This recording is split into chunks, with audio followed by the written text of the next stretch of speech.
Halo teman-teman semua, di video kali ini saya akan mengobrol dengan seorang MUA muda dari Surabaya yang bernama Jessica Jeki.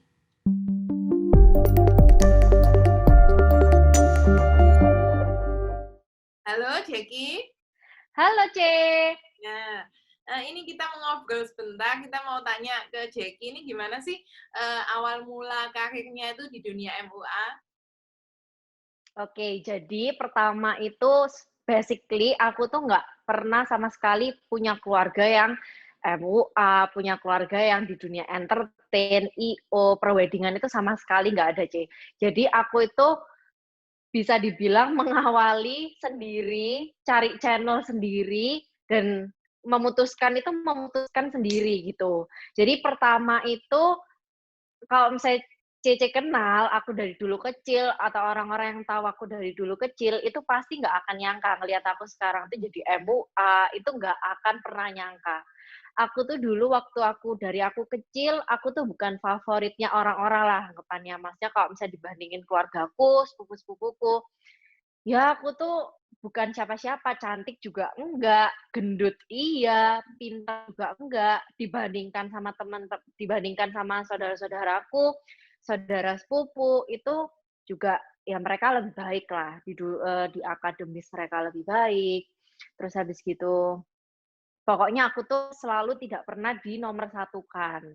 Ya. Nah, aku itu 2 bersaudara, aku anak paling terakhir, sih. Jadi pasti ya anak cewek terakhir, anak paling terakhir, anak cewek satu-satunya pasti ya disayangnya sama papa, ya Ya. kan.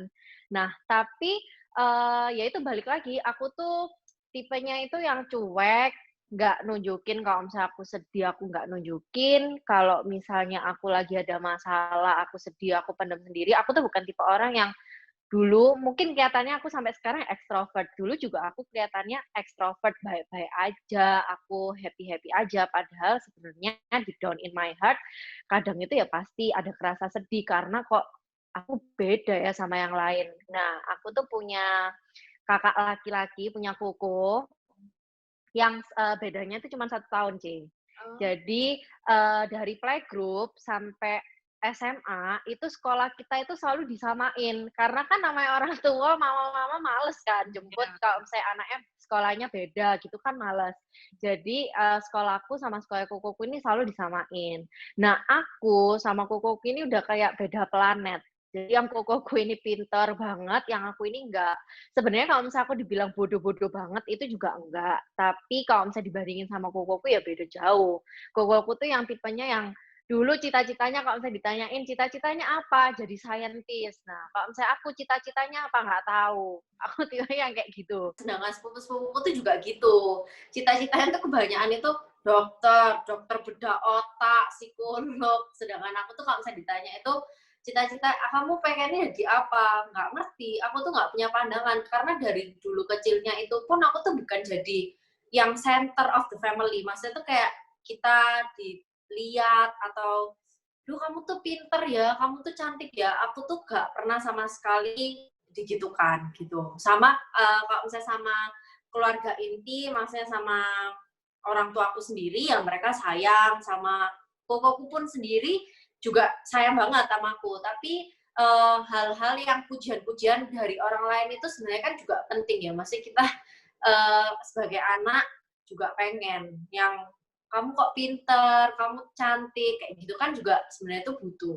Tapi itu nggak pernah aku dapatkan, karena memang realitanya ya memang aku nggak ada apapun yang bisa diunggulkan dari diriku.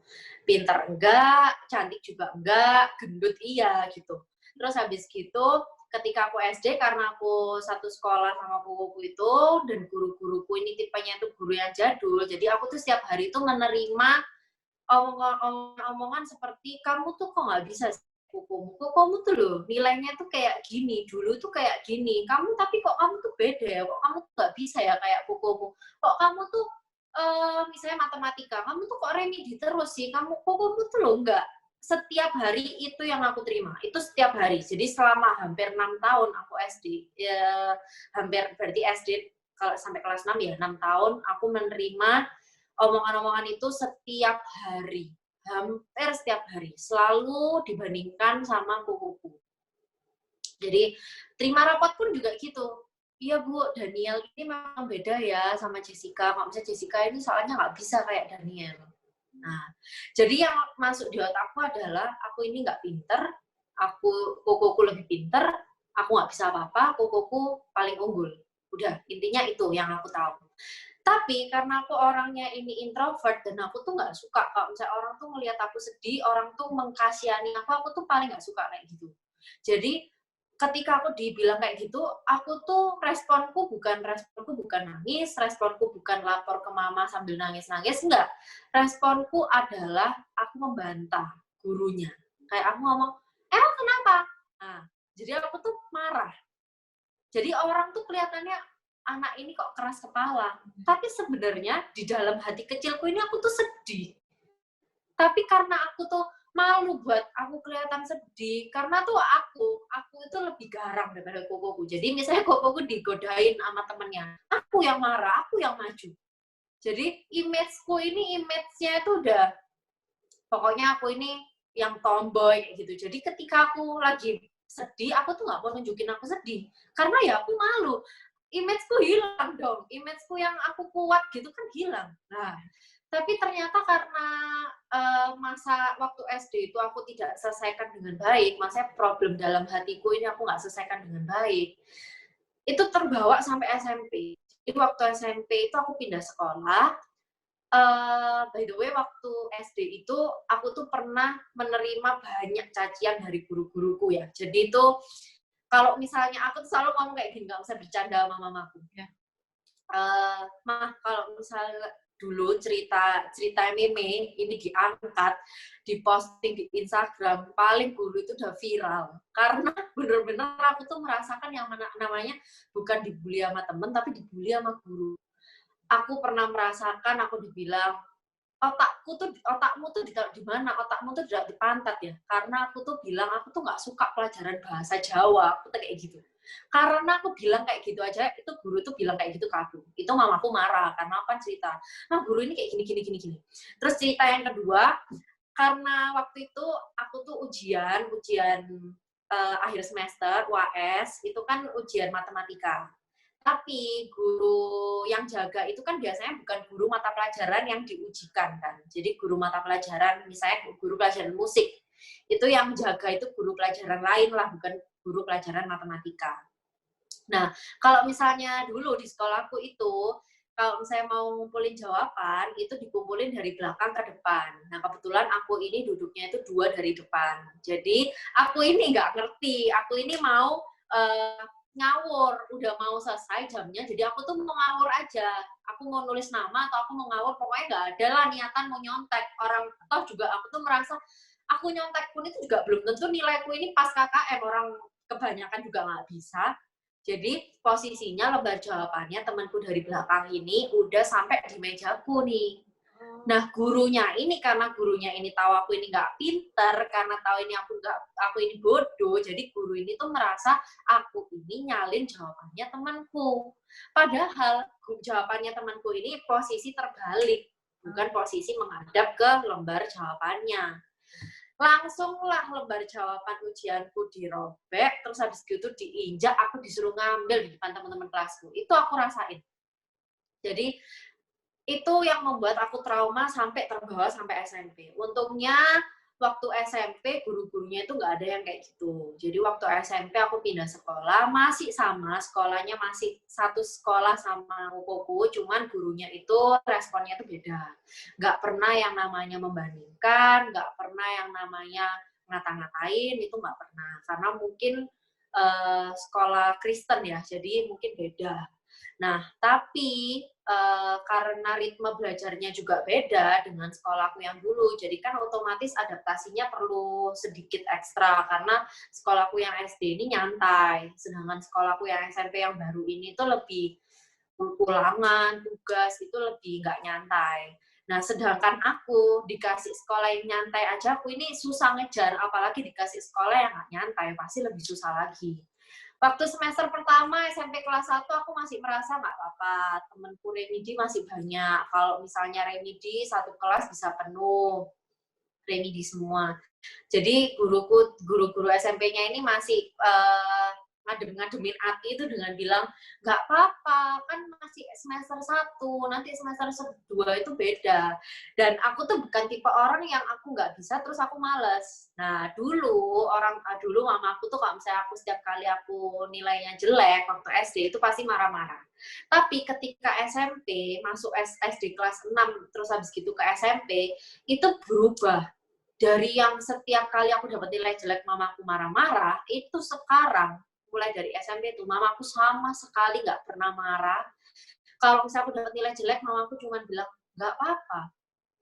Justru karena mamaku kayak gitu, semakin aku ini merasa bersalah, semakin aku ini merasa aku ini jadi anak kok nggak bisa ya kasih mamaku ini kebanggaan dengan ngasih nilai-nilai yang bagus. Nah, ini juga pelajaran ya buat orang tua. Bukan berarti orang tua marahin anak itu anaknya ini makin merasa bersalah kalau misalnya nilainya jelek. Kalau misalnya aku dulu makin stres, makin nggak bisa makin nggak bisa maju. Kalau misalnya aku mungkin tipe anak beda-beda ya. Jadi ada yang kalau misalnya dimarahin itu semakin terpacu. Kalau misalnya aku sih orangnya berusaha untuk kalau misalnya dimarahin ya nggak sedih, memperlihatkan nggak sedih, padahal aslinya sedih, kayak gitu. Nah, karena mamaku nggak marah ini, aku tuh semakin merasa bersalah. Terus masuk ke semester 2, yang biasanya teman-teman remidiku ini barengan, mereka semua ini udah nggak remedi. Dari yang satu sekali remedi 25 anak, ini tinggal 5 anak, termasuk aku. Otomatis aku jadi tambah stres. Nah, stresnya ini bermula dari sampai akhirnya aku sadar, waktu itu ujian, aku nggak bisa melihat lembar soalnya. Jadi, yang aku lihat waktu aku ujian matematika adalah lembar kosong warna putih polos gitu. Jadi aku tuh nggak bisa ngelihat soalnya itu kayak gimana, itu nggak bisa. Jadi apa yang aku pelajari kemarinnya, itu aku udah lupa. Nah, ini yang aku rasakan. Jadi sebelumnya, itu aku tuh nggak notice kalau diri aku ini tuh udah merasa aku ini bodoh, aku ini nggak bisa apa-apa. Setiap kali aku terutama pelajaran matematika atau pelajaran yang menghitung, fisika, kimia, matematika, itu kan menghitung. Itu setiap kali aku masuk ke ruangan ujian, misalnya ujian, kita nggak bilang ujian UTS, UAS, ujian biasa, ulangan harian, kuis lah. Itu setiap kali aku masuk ke kelasnya, itu mesti apa yang tak pelajari kemarin itu udah lupa. Apa yang aku pelajarin kemarin itu lupa karena aku tuh udah fokusnya kayak ini pasti aku nggak bisa. Pasti aku nggak bisa. Jadi apa yang aku pelajarin kemarin lupa, begitu aku ngelihat soalnya, ya udah nggak bisa ngerjain. Padahal waktu aku les kemarinnya itu bisa. Ngerjain semuanya bisa. Karena kebetulan aku tuh les itu sampai 2 guru, Ci. Jadi aku les pertama itu les yang kalau nggak bisa ngerjain satu soal, dikasih satu soal nggak boleh pulang. Nah, aku tuh dilesin yang kayak gitu. Bukan mamaku yang nyuruh, tapi aku sendiri yang mau.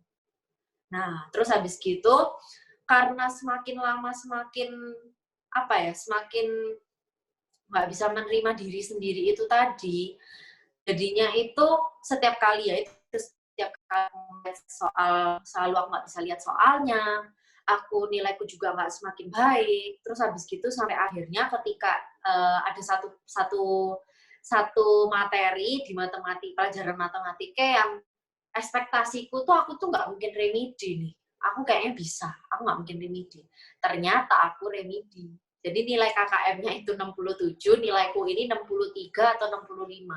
Pokoknya dulu memang nilaiku tuh 20, 30, 40, 50, tapi puji Tuhan selalu naik kelas.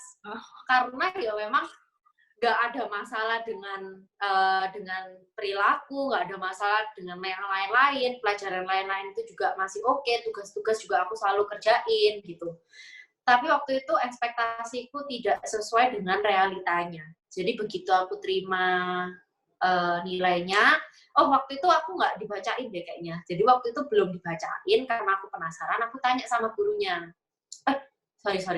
Oh, dibagiin di kelas, aku terima, oke, aku remedi, aku nangis di dalam toilet.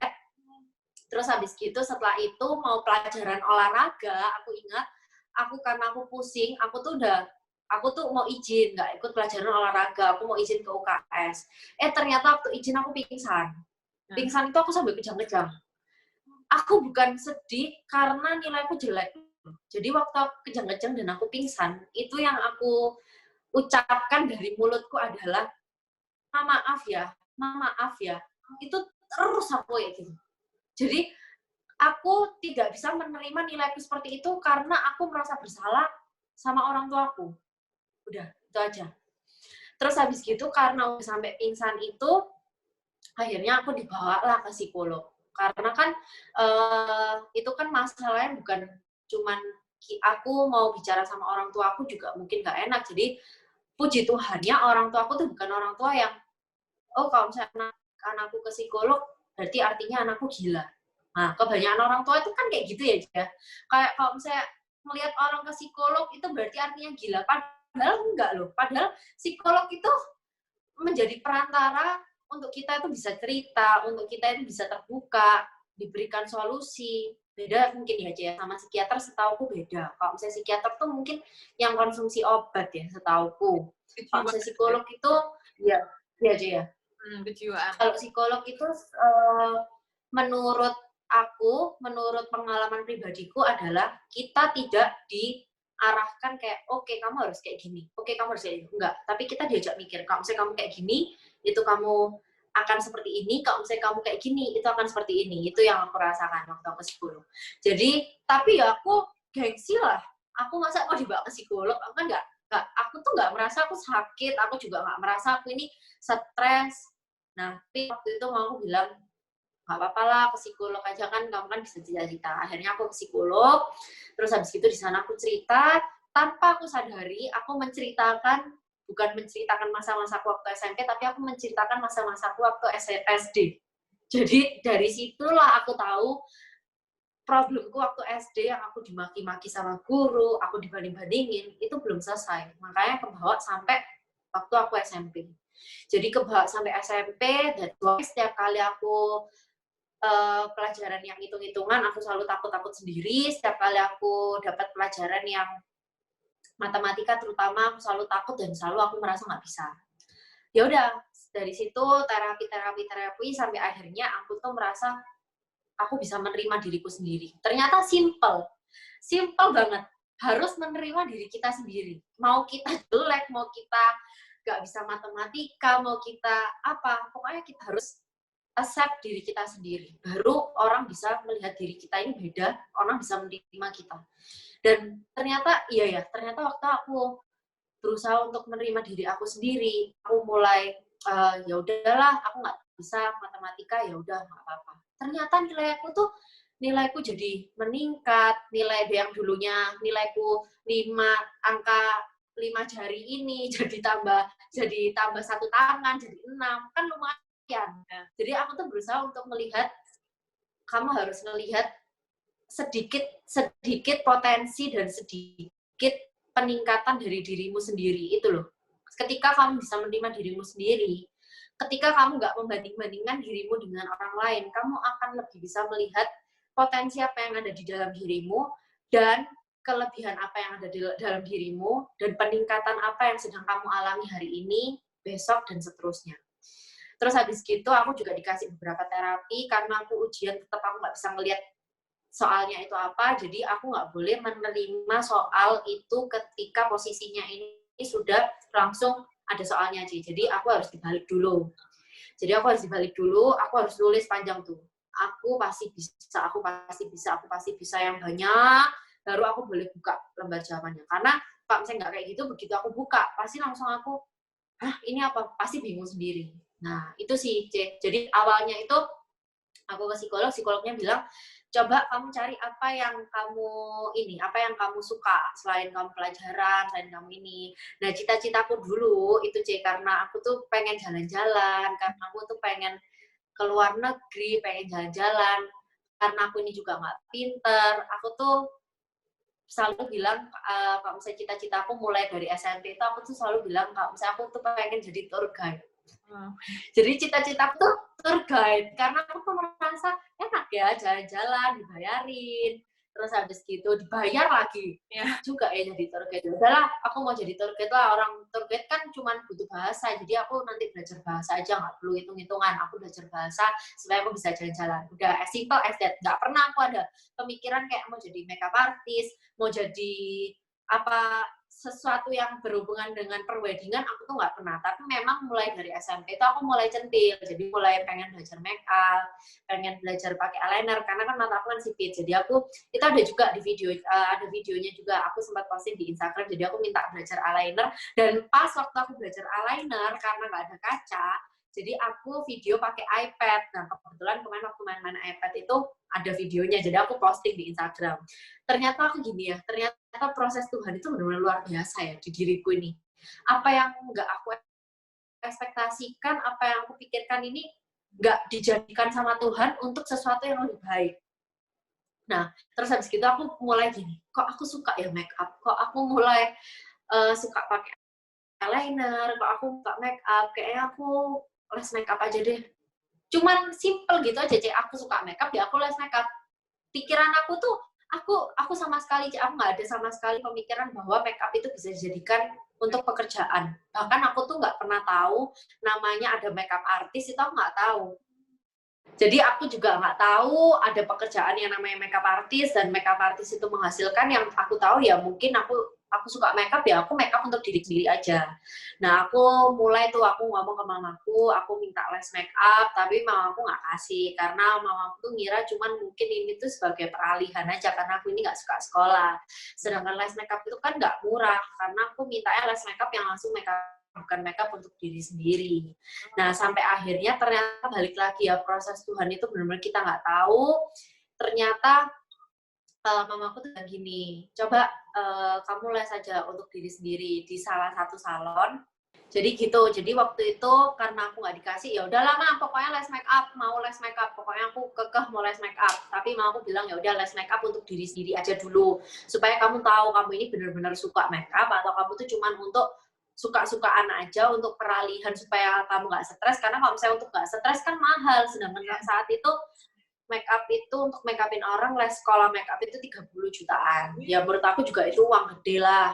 Jadi mamaku bilang ya udah kamu coba dulu les make up untuk diri sendiri. Ya udah Cek, akhirnya aku les make up untuk diri sendiri di salah satu salon yang kebetulan mamaku tuh waktu aku les make up, mamaku lagi keriting rambut. Nah, setelah aku les make up selesai, mamaku keriting rambutnya belum selesai, aku ke nyamperin mamaku nih, "Ma, udah selesai apa?" Terus habis gitu yang ngeritingin rambutnya mamaku ini bilang gini, "Cek, anaknya ini bakat loh. Apa nggak mau dilesin sekalian sekolah make up? Sekarang make up artist ini menjanjikan loh kerjaannya.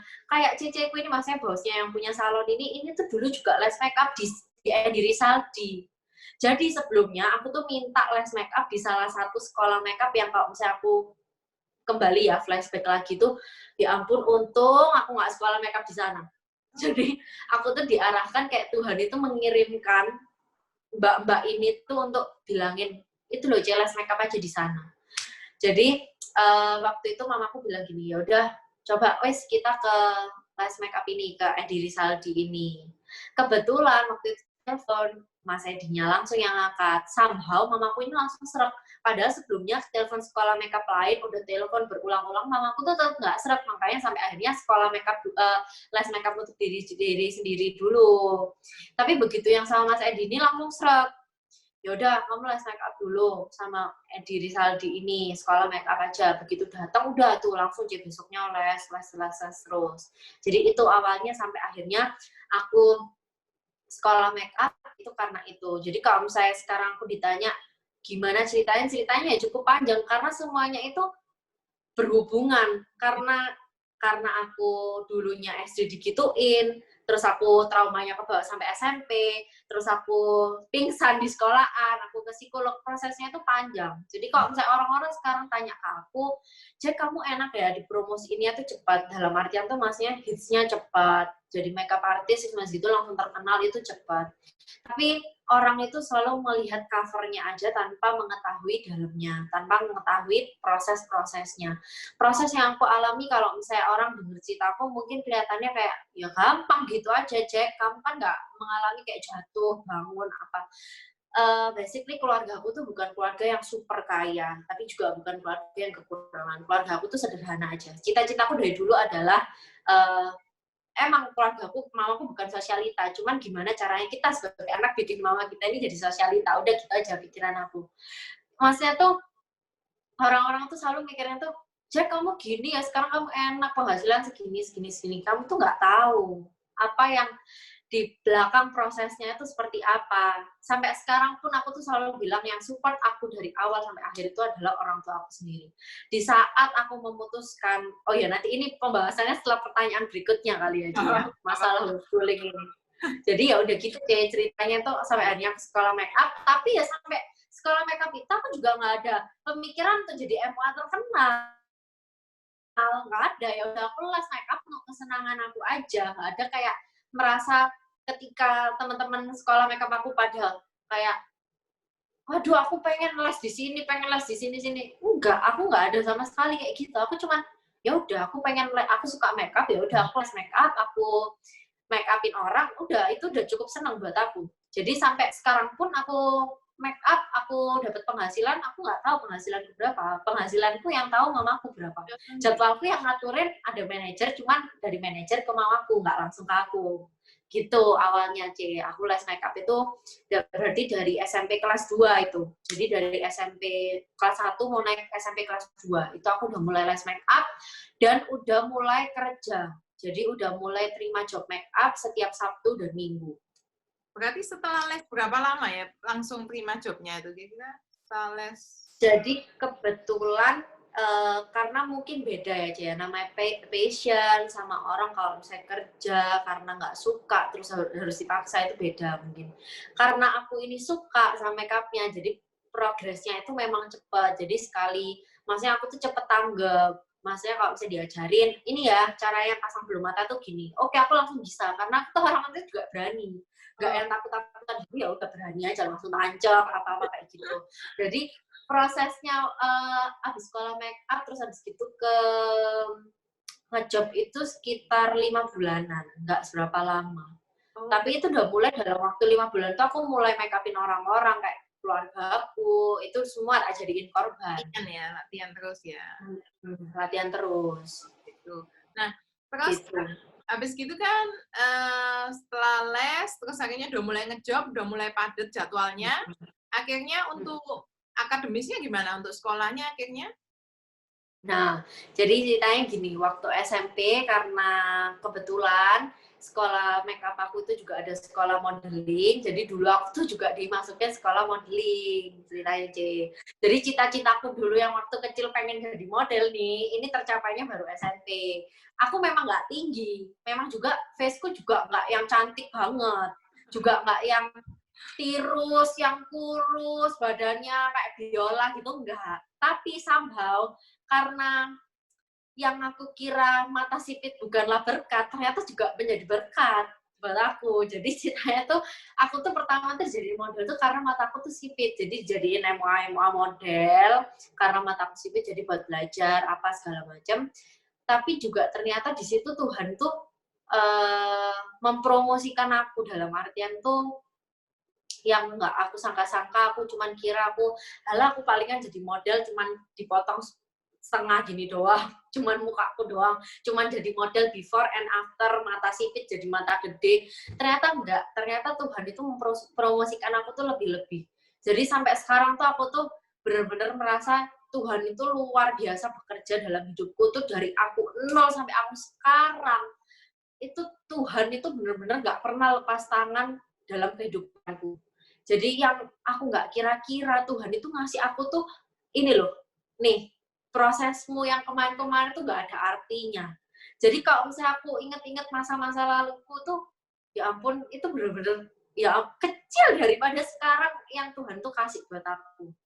Jadi ekspektasiku aku cuma jadi model abal-abal, ya lumayan bisa masuk billboard, bisa masuk TV, jadi model koran, ya kan lumayan. Waktu itu kan masa-masa SMP, SMA kan seneng ya Cie ya, maksudnya kan orang kan teman-teman jadi pada ngeliat tuh, wih jadi ini. Tapi waktu di modeling itu fokusku tuh salah. Jadi aku tuh juga menjalankan dua-duanya, model dan make up. Cuman kebetulan waktu itu modelku itu lebih jalan, malahan daripada make up.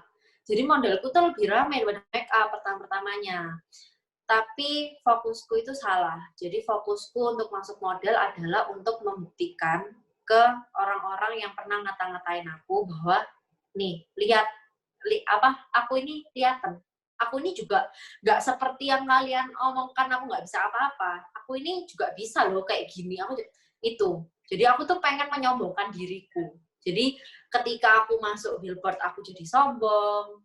Aku bukan sombong yang kayak nggak mau berteman sama teman-temanku yang nggak ini, nggak. Tapi maksudnya itu dalam hati kecilku tuh aku kelihatan. Aku juga kayak gitu. Tapi itu kan nggak baik ya.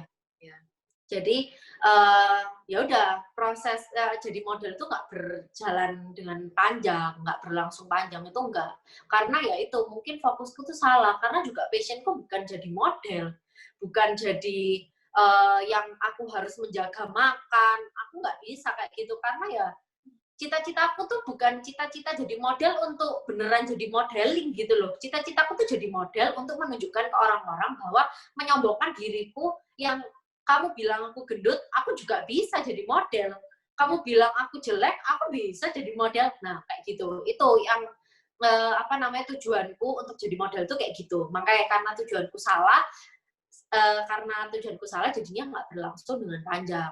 Nah, tapi make up-nya langsung dengan panjang. Jadi sampai akhirnya waktu aku SMA, waktu aku SMP itu kan nggak seberapa padat ya, Cie.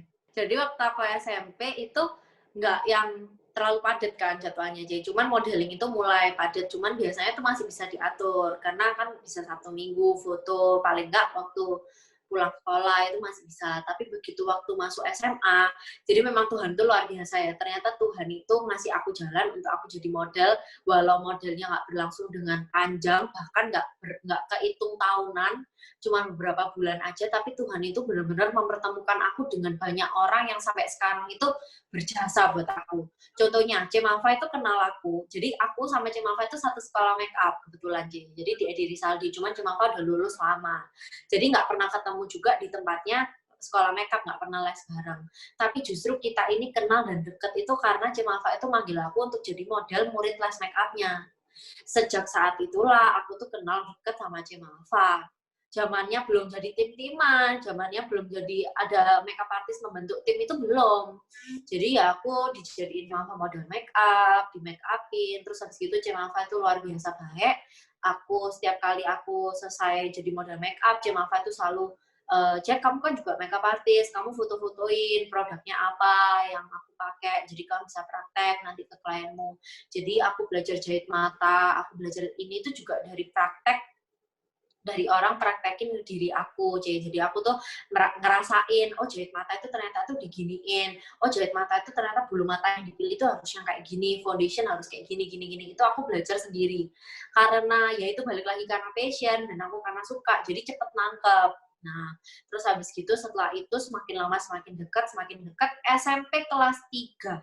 Jadi SMP kelas 3 itu Cemafa itu nawarin aku jadi tim. Cuman aku sempet kayak mikir ya, aku SMP kelas 3 aku jadi tim, ya pasti orang tua aku nggak ngasih. Karena kan Cemafa udah bilang dari awal kalau misalnya jadi tim, ya pasti nggak bisa kita kalau misalnya masukin jadwal, terus habis gitu nyesuaiin sama jadwal sekolahmu, itu udah nggak mungkin. Jadi kalau misalnya kamu jadi tim, ya pilihannya antara kamu jadi tim atau kamu ngelepasin sekolahmu, atau kalau misalnya kamu mau mempertahankan sekolahmu, ya kamu jangan jadi tim dulu, karena nanti nggak bisa. Karena kalau misalnya jadi tim itu kan kontrak dan terikat. Jadi akhirnya aku mikir, aku di situ posisinya masih belum merasa MUA kan segini menghasilkannya, C. Karena aku juga merasa makeupku yang jauh lebih baik daripada aku tuh juga banyak. Terus habis gitu saingan juga banyak, MUA. Apakah MUA ini bisa menjanjikan? Apakah MUA itu bisa menjamin hidupku ke depan kalau misalnya aku nggak sekolah? Sedangkan sekolah itu kan penting, SMA nggak lulus aku mau jadi apa? Gitu kan. Akhirnya SMP akhir itu waktu SMP mau naik kelas. Jadi SMP akhir itu aku tuh udah bilang ke mamaku, aku pengen ngambil sekolah-sekolah yang gampang aja lah, apa homeschooling ya. Karena aku pengen jadi timnya Cemafa, aku bilang kayak gitu. Cuman orang tuaku, papa, mama nggak setuju karena maksudnya tuh belum, mereka mungkin nggak pernah ada di dunia entertain ya, Cia. Maksudnya di dunia wedding ini nggak ngerti gitu loh. Yang mereka tahu ya salon ya cuman gitu doang gitu kan. Aku nggak merendahkan salon, maksudnya tuh kayak maksudnya kalau misalnya salon tuh kan nggak memperlihatkan kayak oh penghasilannya segini apa-apa gitu kan. Yang ada di pikiran mereka orang tua zaman dulu ya jadilah pengusaha, kalau misalnya nggak gitu ya kantoran ya kan gajinya tetap, sedangkan kalau misalnya kayak gini freelance kan kadang ada kadang enggak gitu. Jadi ya orang mama papaku waktu itu nggak mensetujui. Akhirnya aku bilang ke mama, bentar ya Cia, kasih waktu untuk mikir. Akhirnya aku tetap sekolah di sekolah swasta SMA, di sekolah yang sama waktu aku SMP. SMA aku juga sekolah biasa, nggak SMK, juga nggak homeschooling. Terus habis gitu waktu aku SMA kelas 1, kok makin rame kerjaannya. Terus habis gitu aku sering-sering izin.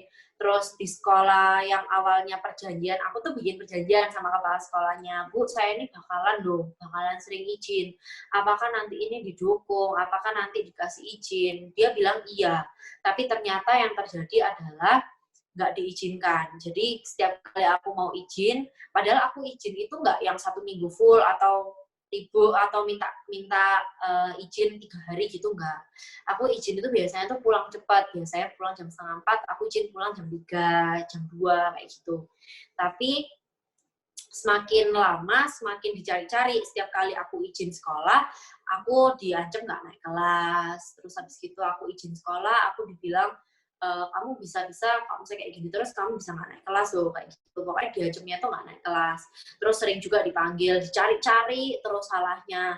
Tapi setiap kali aku masuk koran, nama sekolah selalu minta ada di belakang. Tapi aku nggak pernah menerima support. Tapi balik lagi aku nggak pernah sama sekali sakit hati sama guruku yang ngatain aku gini gitu, karena itu semua tuh proses. Kalau misalnya nggak ada mereka, aku nggak mungkin homeschooling. Jadi ceritanya itu aku dipanggil itu udah sering, aku tuh langganan dipanggil lah, udah langganan halo-halo di speaker sekolah. Jadi Jessica Mevia dipanggil sama kepala sekolah, sama wakil kepala sekolah. Jadi semakin dicari-carinya salahnya itu sampai-sampai waktu aku les make up, aku tuh pulang dari sekolah, aku les make up, aku pakai seragam sekolah, seragam khasnya sekolah tersebut gitu. Jadi ada logonya sekolah mereka. Aku di video, aku ngepost di Instagram, aku pakai seragam sekolah mereka lagi make upin orang. Tapi ternyata aku dipanggil besokannya, aku disuruh delete story-nya karena aku dibilang menyalahi instansi sekolah. Maksudnya itu mencemarkan nama baik, jadi membuat anggapan bahwa sekolah tersebut memperbolehkan siswanya melakukan kegiatan di luar sekolah secara sembarangan. Pokoknya semakin lama semakin dicari-cari terus salahnya, tapi aku merasa aku butuh sekolah ini gitu, karena kan butuh ijazah, butuh apa, sedangkan orang tua aku kan juga nggak bolehin aku untuk kerja full time, jadi timnya Malva kayak gitu-gitu. Jadi oke, aku masih ya udahlah, aku masih ya maaf, aku delete story-nya.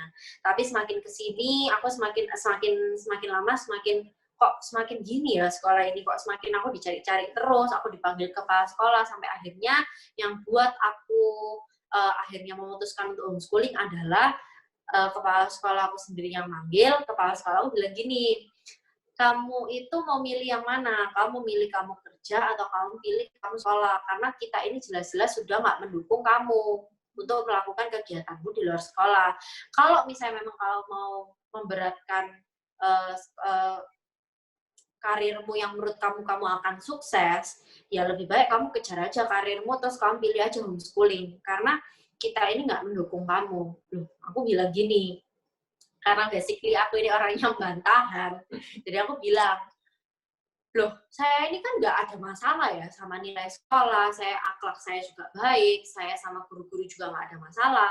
Kenapa kok kepala sekolah sama wakil kepala sekolahnya yang selalu mempermasalahkan? Sedangkan guru-guru saya yang lain-lainnya di mata pelajaran ini sangat amat mendukung dan tidak pernah mempermasalahkan karena memang saya tugas selalu kumpul, ujian saya nggak pernah ketinggalan dan saya selalu mengikuti apapun yang peraturan-peraturan yang ada di sekolah itu saya selalu ngikutin dan saya bukan tipe orang yang nakal, tipe anak yang suka nggak mematuhi peraturan, saya nggak gitu. Terus habis itu dibilang, kepala sekolah aku bilang, kamu nggak bisa berdiri di dua kapal, jadi kamu harus pilih sekolah atau karirmu yang menurut kamu sukses. Terus habis gitu aku cerita ke mamaku bilang, ya udah kamu kalau misalnya kamu memang yakin, kamu memang percaya kamu bakalan sukses, ya udah Mama nuruti apa yang kamu mau. Papa juga pasti nuruti apa yang kamu mau. Jadi, kamu pilih, kamu sekarang mau homeschooling, atau kamu sekarang mau gimana, Mama tinggal ngikutin kamu. Udah. Aku kaget. Hah? Kok mamaku ngikutin aku? Mamaku cuma bilang gini, itu satu kata yang sampai sekarang aku ingat dan aku pegang adalah, ketika kamu sukses, orang itu palingan cuma bisa tanya ke kamu, rahasia suksesmu apa? Orang palingan cuma tepuk tangan. Tapi waktu kamu udah memutuskan satu hal dan kamu nggak sukses, orang palingan cuma bisa bilang, pertama ketawa, kedua bilang, tuh kan, aku kan udah bilang. Nah, udah cuma dua itu pilihannya orang, reaksinya orang tuh cuma dua itu aja. Jadi terserah mau pilih apa, tapi menurut Mama daripada anaknya Mama stres karena sekolah digitukan, jadi mendingan Mama nurutin apa kemauanmu supaya kamu bisa happy, bisa enjoy with your life dan happy. Apa? Aku bilang, Mah, tapi kalau misalnya pilih homeschooling, kalau misalnya seandainya nggak sukses di makeup artist gimana ya? Homeschooling kan bukan tempatnya orang bodoh. Malah aku bilang gitu aja, simple. Nah, homeschooling kan bukan tempatnya orang bodoh. Homeschooling kan juga bisa kuliah. Ya udah kamu kalau misalnya mau homeschooling, oke, kita homeschooling. Akhirnya aku memutuskan untuk homeschooling, SMA kelas 2 aku homeschooling. C Malva ternyata nawarin aku lagi, aku bilang, oke C, aku terima. Ya udah, ternyata dari situlah pintu-pintu berkat itu kayak, aduh lancar, semuanya tuh kayak dibukain. Dari situ semuanya itu kayak, ya mulus lah perjalanannya sampai sekarang pun juga semuanya itu lancar. Aku juga aku tuh nggak pernah berekspektasi untuk jadi apapun, ternyata Tuhan itu menjadikan aku tuh lebih daripada ekspektasiku, lebih dari apa yang aku impikan. Bahkan kalau misalnya aku dulu tuh mikir, aku pengen jadi tour guide untuk aku supaya bisa jalan-jalan, ternyata Tuhan itu kasih aku lebih pekerjaan yang sesuai dengan passionku, pekerjaan yang sesuai dengan apa yang aku mau, apa yang aku suka, dan aku bisa jalan-jalan juga. Contohnya kayak pre-wedding kan pasti kan jalan-jalan kan, Ci. Pre-wedding aku jalan-jalan, apa segala macam, dipanggil makeup di mana, aku jalan-jalan. Ternyata Tuhan itu punya rencana yang lebih indah daripada rencana-rencana yang sudah tak tata dalam hidupku. Gitu ceritanya, Ci. Nah, untuk homeschooling itu kan pasti ada perbedaan ya dibandingkan dengan sekolah formal biasa. Nah, kalau misalnya seputaran apa, ini kan sibuk juga. Nah, homeschoolingnya jadinya gimana? Tiap hari apa gimana? Nah, jadi gini, homeschooling itu kalau misalnya teman-teman semua di sini yang merasa kalau homeschooling itu tempat untuk anak-anak berkebutuhan khusus, itu sangat amat salah ya. Karena homeschooling itu, aku bukan di sini bukan mempromosikan homeschooling, tapi ini pengalaman pribadiku. Jadi homeschooling itu yang untuk anak-anak berkebutuhan khusus itu disendirikan, tidak disatukan. Jadi anak-anak homeschooling itu bukan berarti anak-anak yang bodoh, anak-anak yang berkebutuhan khusus, juga bukan anak-anak yang nakal-nakal, enggak. Anak-anak homeschooling itu dengan berbagai macam kriteria, ya memang ada yang nggak naik kelas, terus akhirnya pindah ke homeschooling, ya memang ada. Cuman jangan judge anak homeschooling itu anak-anak yang semata-mata cuman anak-anak yang gitu-gitu aja. Justru dari anak-anak homeschooling ini menghasilkan banyak sekali anak-anak yang berprestasi juga. Jadi homeschooling itu ada 3 macam. Homeschooling itu ada yang private, ada yang group, ada yang long distance. Jadi kalau misalnya long distance itu misalnya tinggalnya di Singapura, tapi nanti one day akan pindah ke Indonesia dan butuh ijazah Indonesia, itu bisa long distance. Yang grup itu tetap datang ke homeschoolingnya, jadi bukan gurunya yang datang ke kita, tapi kita yang datang ke gurunya, kita yang datang ke tempatnya homeschooling, dan ada teman-temannya juga yang seangkatan sama kita. Nah, yang private ini yang misalnya nih anaknya ada hyperaktif, yang kalau misalnya ketemu orang-orang takut, itu bisa pilih yang private, jadi gurunya datang ke rumah. Atau yang udah sibuk banget, itu bisa pilih yang private. Nah, kebetulan aku pilihnya yang grup. Karena yang grup itu pun 1 minggu cuma 3 kali, C. Jadi mata pelajarannya juga beda-beda. Jadi mata pelajarannya itu nggak seperti sekolah swasta. Nggak seperti sekolah swasta yang misalnya ada pelajaran komputer, ada pelajaran olahraga, ada pelajaran yang pokoknya yang dipelajarkan di homeschooling adalah pelajaran yang penting-penting aja. Yang terutama untuk diujikan di ujian akhir, ujian nasional. Tapi kalau misalnya untuk pelajaran-pelajaran yang tambahan-tambahan di sekolah swasta itu nggak ada kayak tapi ya kebanyakan sama sih, cuman emang aku pun tidak menyarankan kalau misalnya anaknya nggak ada masalah, anaknya nggak ada masalah yang khusus, itu aku nggak sangat amat tidak menyarankan untuk di homeschoolingkan, karena pasti beda. Kalau misalnya homeschooling, menurut aku, jadi anak itu tidak ada daya juangnya sama sekali. Untuk bersosialisasi pun, meskipun diikutkan yang grup dan ada teman-temannya, tapi teman-temannya nggak akan sebanyak di sekolah swasta. Jadi pasti untuk bersosialisasi dan keluar, dan ketika lulus keluar itu belum tentu mereka bisa menghadapi dunia. Maksudnya bersosialisasi sama orang, itu pasti akan beda responnya. Tapi kalau misalnya memang kayak aku, kenapa kok aku meskipun homeschooling tetap bisa enjoy, tetap bisa sosialisasi sama orang dengan enak, nyantai, ngobrol, nggak jadi malu, nggak jadi apa, karena aku homeschooling, tapi aku ketemu juga sama banyak orang, dan aku tuh ketemu banyak orang yang usianya jauh di atas aku. Gitu, jadi pasti pemikiran juga pasti lebih dewasa, cara menghadapi masalah juga beda. Jadi kalau misalnya homeschooling itu gitu sih, ya pasti ada perbedaan. Perbedaannya tuh lebih di kehidupan sosialnya. Kalau misalnya pelajaran, menurut aku ya kurang lebih sama lah. Cuman bedanya ya lingkupnya itu lebih kecil, gitu. Nah, kan Jackie kan juga sibuk itu ya, udah mulai jobnya masuk tim, nah tapi cuman homeschooling itu kalau pergaulannya sama teman-teman kan kadang kan pingin hangout ya, kadang kalau usia-usia Jackie kan masih ya pingin hangout, atau kadang kalau chatting-chatting mungkin kan kadang kalau nggak sekolah tuh nyambung nggak sih kira-kira yang diomongin, pergaulannya gimana? Itu sih, jadi karena aku sehari-harinya ketemunya sama orang-orang yang jauh di atas aku, juga nggak biasa ngomongin yang soal paling kecil aja ya, misalnya kayak cari cowok lah. Kalau misalnya aku, karena aku kerja di dunia wedding, aku dengerin cerita klienku, masalah sama inilah, masalah sama keluarga ini. Jadi dari simpel cari cowok aja itu udah bahasannya udah beda. Jadi ketika teman-teman aku pada curhat kayak, duh pacarku pergi sama cewek ini, atau aku cemburu kayak gitu, ya nggak nyambung. Pembahasannya udah pastinya nggak nyambung. Terus habis gitu juga mau ketemu juga pasti susah, diajak jalan-jalan juga pasti susah. Ada sempet lah masa-masa di mana pertama masih oke, maksudnya ya udahlah aku ini keputusanku gitu. Tapi mulai masuk tahun kedua, aku udah pindah sekolah, itu berarti SMA kelas 3, aku pindah sekolah, itu udah mulai aku merasa sedih karena aku ternyata nggak bisa ngerasain graduation bareng teman-teman ya. Aku juga nggak bisa ngerasain yang namanya masa-masa SMA, masa-masa paling indah yang katanya orang-orang itu aku nggak bisa ngerasain. Masa-masa kayak nakal-nakal sama teman-teman SMA aku nggak bisa ngerasain juga. Masa-masa percintaan putih abu-abu aku juga nggak bisa ngerasain kayak gitu, C. Jadi ya pasti ya ada perbedaan lah. Sampai sekarang pun juga kalau misalnya aku dibilang nyesal nggak kalau misalnya kalau misalnya aku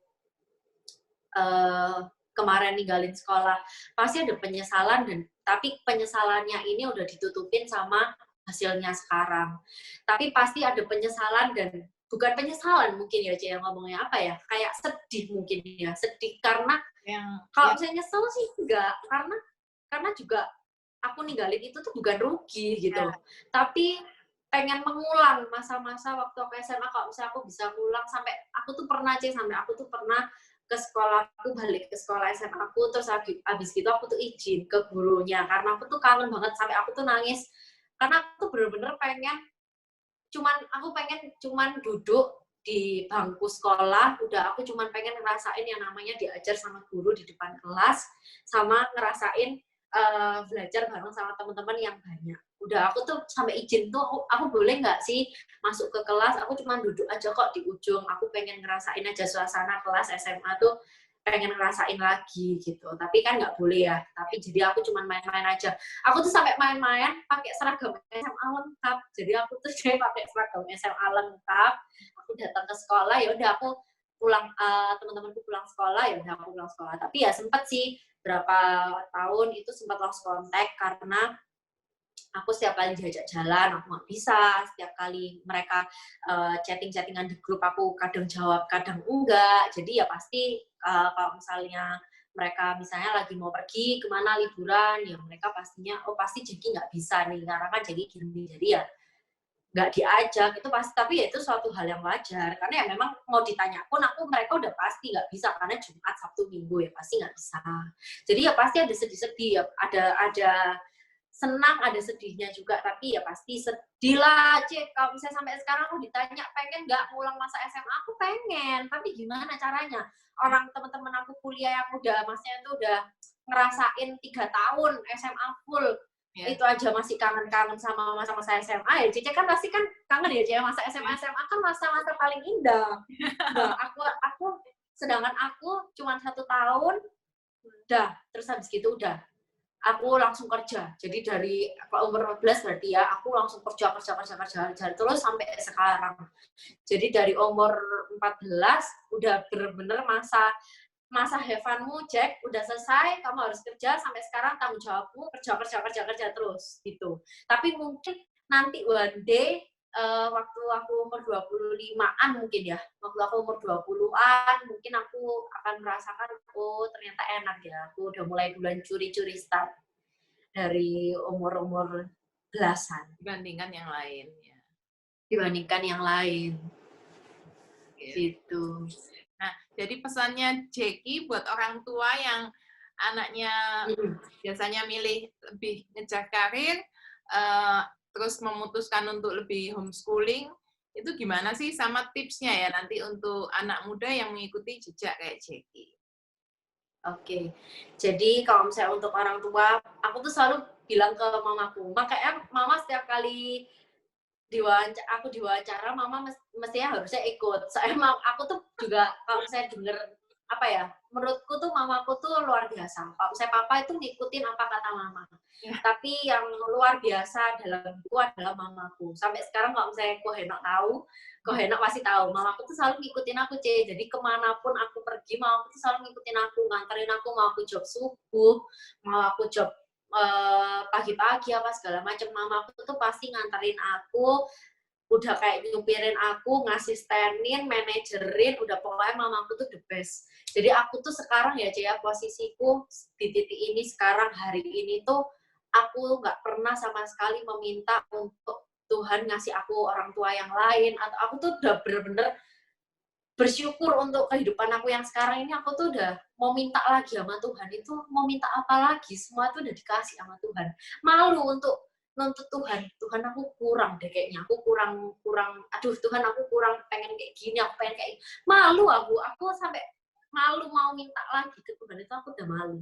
Jadi kalau misalnya untuk orang tua yang punya anak mungkin akademisnya kurang baik kayak aku, atau pelajarannya selalu nilainya jelek kayak aku, terus habis gitu tapi ada kemampuan di hal lain, jangan pernah bilang ke anaknya, kamu nggak bisa, kok kamu gini sih, kok kamu gitu sih, dan membandingkan anak satu dengan anak yang lain, itu sangat amat menjatuhkan anak banget loh. Maksudnya tuh kita nggak pernah tahu hatinya anak itu gimana, tapi usahakan jaga hati mereka gitu. Jangan sampai mereka ini merasa kalau misalnya mereka ini nggak bisa apa-apa, mereka ini bukan apa ya, mereka nggak bisa lah, pokoknya jangan pernah membandingkan. Pertama, jangan pernah juga menjatuhkan impian anak-anak. Kalau saya mau punya impian segila apapun, iyain aja daripada nggak usah kayaknya nggak bisa deh.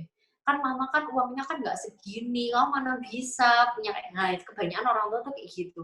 Kalau misalnya mama, coba kalau misalnya mama uangnya segini, pasti kamu pasti udah tak gini. Jangan pernah kayak gitu. Karena apa ya, yang harus diubah pola pikirnya adalah ketika anak punya impian, dukunglah.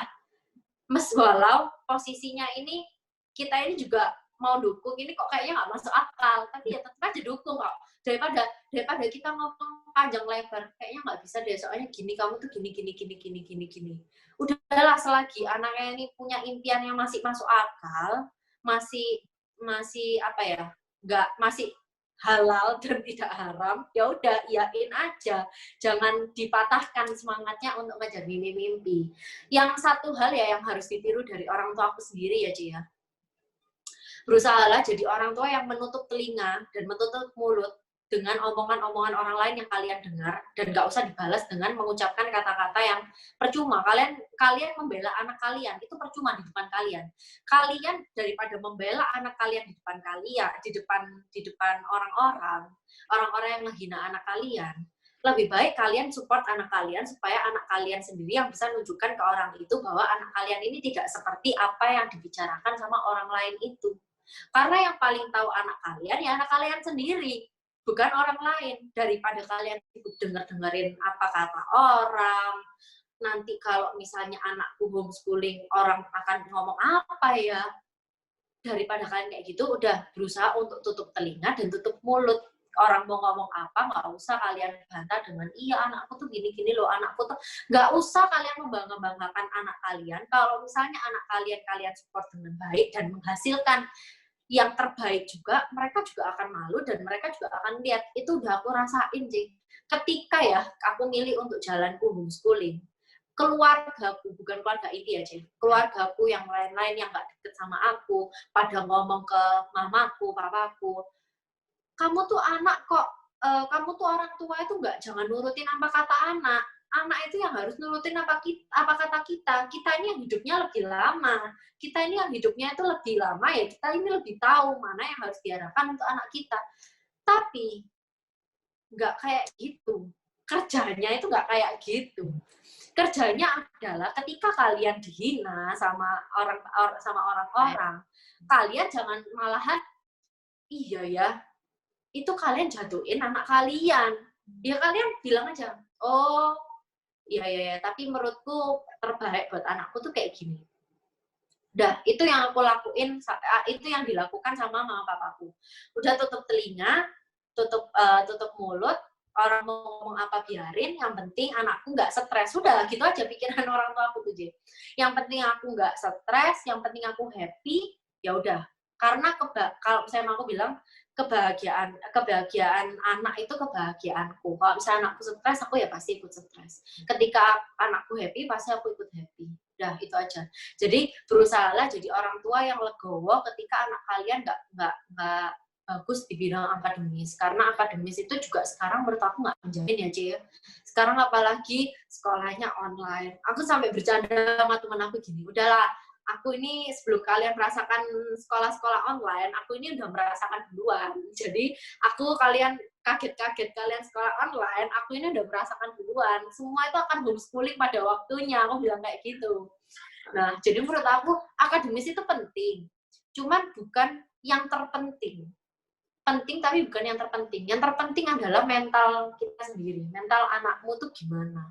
Kalau misalnya mental anakmu baik, meskipun anakmu ini nggak pintar di bidang akademis, tapi mentalnya baik dan mereka bisa menghadapi dunia ini seperti apa, pandangan mereka maju, mereka open-minded, mereka pasti akan bisa survive.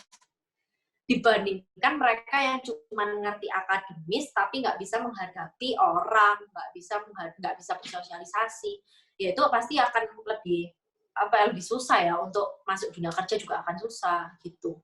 Terus habis gitu untuk teman-teman yang seperti aku, jangan pernah membandingkan proses orang lain sama proses kita sendiri. Ketika kalau misalnya aku ya Cia, kalau misalnya aku udah mulai membandingkan makeupku sama makeupnya orang lain, kok nggak bisa ya makeupnya kayak dia, kok dia jobnya lebih banyak ya daripada aku. Udah, aku langsung turn off Instagramnya, postingannya aku turn off, story-nya aku turn off. Dah, daripada aku membanding-bandingkan, aku juga nggak bisa maju, terus habis gitu juga aku juga nggak bisa membenarkan apa yang salah di make upku, jadi mendingan ya aku turn off aja yang membuat aku membanding-bandingkan diriku dengan dirinya. Aku turn off, lebih baik aku nggak lihat, supaya aku bisa fokus sama diri aku sendiri, supaya ketika ada kesalahan aku bisa melihat kesalahanku sendiri, dan ketika ada progres sekecil apapun aku bisa lebih menghargai itu daripada aku terus membandingkan dengan orang lain. Progres sekecil apapun, ketika kalian membandingkan dengan diri kalian dengan orang lain, kalian nggak akan bisa menghargai progres kecil itu. Tapi ketika kalian melihat dan fokus ke diri kalian sendiri, ada progres sekecil apapun ya, kalian tuh pasti akan notice. Iya ya, aku dari yang nggak bisa kayak gini jadi kayak gini ya. Iya ya, dari yang 1 orderan sekarang jadi 2 orderan ya. Tapi ketika kalian melihat yang ratusan orderan, sedangkan kalian cuma 2 orderan, padahal kalian udah maju nih dari 1 orderan ke 2. Ketika misalnya nih, kalau misalnya mungkin bisnis ya, Cia, misalnya kayak orderan apa, kita bandingkan, persaingan tuh pasti banyak. Tapi percayalah bahwa berkat itu diatur Tuhan masing-masing. Jadi berkat itu nggak mungkin ketuker. Banyak kejadian yang awalnya tanya di aku make up nggak bisa, tapi ternyata tanya di orang lain ya nggak bisa juga. Ternyata karena pandemi ini akhirnya baliknya ke aku, karena ternyata makeup artisnya yang udah di booking nggak bisa, akhirnya balik-baliknya ke aku. Jadi berkat itu nggak mungkin ketuker. Apa yang udah Tuhan taruh buat kita, itu pasti buat kita dan nggak mungkin buat orang lain. Kalau misalnya kalian sekarang pada bilang kayak, aduh tapi orang tua aku nggak support aku, orang tua aku kan nggak kayak orang tuamu, orang tua aku kan nggak sesupport kayak orang tuamu. Kalian salah kalau misalnya kalian punya pikiran kayak gitu. Itu tugas kita sebagai anak untuk meyakinkan orang tua kita. Jangan menuntut orang tua kita untuk support kita terus, tapi kita nggak bisa membuktikan hal yang kita perjuangkan ini layak disupport nggak untuk orang tua kita. Kalau misalnya kita cuma nyalahin orang tua kita karena orang tua kita nggak support, ya itu salah juga. Sekarang pertanyakan balik ke diri kalian sendiri. Kalian memutuskan untuk homeschooling, kalian memutuskan untuk mau fokus kerja, mau fokus karir, itu patut nggak untuk disupport sama orang tua kalian? Lah sekarang kalau misalnya kerjanya online shop, terus habis gitu mau homeschooling, ya kan nggak masuk akal. Kerjanya online shop kan admin bisa admin sore-sore, bisa balesin chatnya sore-sore, bisa hire admin kalau misalnya memang kerjaannya udah rame. Kan itu semua itu bisa ditata. Sedangkan kalau misalnya memang mungkin kalau misalnya kalian kerja jasa seperti make up, ya balik lagi, tapi bukan semata-mata kalau misalnya make up kalian barusan keluar sekolah make up, barusan lulus, terus habis gitu kalian mau langsung homeschooling, ya itu kesalahan juga. Itu namanya kalian bunuh diri ya. Kalau misalnya aku tuh posisinya aku homeschooling karena memang bener-bener udah nggak bisa ngikutin jadwal pelajarannya, udah bener-bener full sibuk. Jadi aku harus keluar dan pindah homeschooling. Tapi kalau misalnya kalian masih bisa ditangani sama diri kalian sendiri, ya nggak harus homeschooling, nggak harus mengorbankan akademis, ya lakukanlah apa yang kalian harus lakukan, ya sekolah, ya kalian harus lakukan. Ya intinya kalian harus koreksi diri kalian sendiri dulu sebelum kalian minta izin ke orang tua kalian, sebelum kalian ngomong kayak, Ma, aku mau minta support ini, gini. Sebelum kalian minta izin, ke orang tua, ya kalian harus pikirkan juga posisi kalian kalau misalnya kalian jadi orang tua tuh gimana. Karena sebaliknya ya, Cia, kalau misalnya aku sekarang ditanya, kalau misalnya anakmu nanti pasti aku tuh paling nggak tak takutin ya, Ce ya. Aku meskipun masih umur 19, tapi aku tuh udah mulai mikir gini, ntar kalau misalnya anakku tahu aku homeschooling, apa kata dunia kalau misalnya anakku ngomong gini, mama kan dulu kan homeschooling, aku juga mau homeschooling. Aku belum tentu bisa responku tuh kayak orang tuaku loh. Aku tuh belum tentu bisa selegowo itu, oke, kamu homeschooling boleh. Itu juga sebagai orang tua juga susah ya, Ce ya. Cice sebagai orang tua gimana, Ce? Kalau misalnya nih anaknya Cice mau homeschooling, posisinya waktu itu SMA kelas 1 minta homeschooling. Ya pasti banyak. Jangan mikirnya pasti panjang lah. Aja ya, pasti kan panjang. Jadi kalau misalnya orang-orang banyak aku terima DM kayak seumuran aku, terus habis gitu cerita orang tuanya nggak support, aku juga bilang nggak bisa menyalahkan orang tua kalian, karena pemikiran orang tua itu beda-beda. Pemikiran orang tua itu juga nggak bisa disamakan. Orang tua aku juga kelihatannya ya plusnya aja, tapi juga banyak minusnya. Ya kan, setiap orang tua itu juga pasti banyak minusnya. Jangan aku cerita, oh ya orang tua aku support, oh ya orang tuanya Jackie ini terbaik, memang udah paling top. Ya nggak juga. Setiap orang tua itu pasti ada macem-macem lah pertimbangannya, itu pasti ada sendiri-sendiri. Jadi ya sebelum kalian ngomong itu ya dipikir dulu, jangan memaksakan apa kehendak kalian, tapi juga harus memikirkan perasaan orang tua kalian tuh gimana. Kalau misalnya kalian semakin semakin membantah, aku yakin 100% pasti sama orang tua kalian tuh pasti nggak tambah di support, pasti tambah di tuh, lihat kamu tuh kayak gini aja kamu udah berani bantah, kayak gitu kan pasti. Jadi ya ditunjukkan kalau misalnya emang ini tuh layak disupport, ini aku layak disupport mah. Jadi orang tua tuh gak akan kok tutup mata, pasti orang tua tuh akan ngelihat, oh iya, berarti ini ada progres, ada kemajuan, ada hal yang emang harus disupport, ya pasti akan disupport lah. Aku percaya aja, sama orang tua kan pasti kan gitu ya, Cia. Kalau misalnya memang menghasilkan, terus habis itu membawa dampak positif, ya pasti disupport. Nggak mungkin nggak disupport. Ya, betul. Gitu. Iya. Ya, Jackie, terima kasih banyak loh sharing-nya. Udah banyak tips untuk yang sepantaran juga yang kepingin mengikuti jejaknya Jackie mungkin sama orang tua juga yang kadang bimbang juga udah dikasih wejangan-wejangan. Iya, bener. Pokoknya sebagai orang tua ya itu sih, pertama jangan pernah mematahkan mimpi-mimpi dan impian apapun, apalagi kalau misalnya masih kecil ya, kalau misalnya masih kecil kan masih SD itu kan pasti kan pengen jadi ini, pengen jadi itu, iyain aja gitu. Jadi jangan pernah membandingkan, pertama terus habis gitu sebagai orang tua harus notice perubahan apa yang ada di anak. Kalau misalnya anak awalnya rame, terus habis gitu aku sempat juga sharing tuh sama klien aku yang orang tua juga. Jadi pertama anak tuh pintar, happy, terus habis gitu tapi ketika udah tiba-tiba punya adik, ternyata tiba-tiba jadi diem. Nah, kebanyakan orang tua tuh nggak notice, dikirain emang kelihatannya tuh sayang sama adiknya, tapi ternyata yang nggak orang tua notice adalah perubahan jadi diem itu tuh juga negatif loh. Ternyata mereka ini memendam sesuatu. Nah, untungnya klien aku ini langsung cepet notice, cepet tanggap, jadi langsung dibawa ke psikolog, jadi tetap langsung ditangani gitu. Jadi perubahan itu juga harus orang tua tuh juga harus lebih aware ya, karena kan sekarang tuh mental health ya kan, sekarang kan banyak tuh mental health itu harus lebih diperhatikan kayak gitu, karena ya memang penting sih. Emang yang paling penting itu dalam diri kita itu seperti apa, yang keluar juga akan seperti apa. Yang nggak selamanya kan psikolog itu anaknya yang antik lah dalam tanda kutip. Betul. Itu loh, mindset itu yang sulit dirubah. Karena orang merasa kayak, oh ya masuk psikolog itu anaknya pasti autis, kalau enggak, hiperaktif, kayak gitu-gitu kan. Padahal aslinya enggak. Iya. Iya. Makasih banyak. Oke. Thank you juga, Ce. Aku yang thank you udah diundang. Iya, dadah. Makasih. Semangat buat semuanya. Ya, makasih. Terima kasih semuanya sudah melihat video ini sampai akhir. Dan semoga apa yang kami bahas dalam video ini bisa berguna bagi kita semua.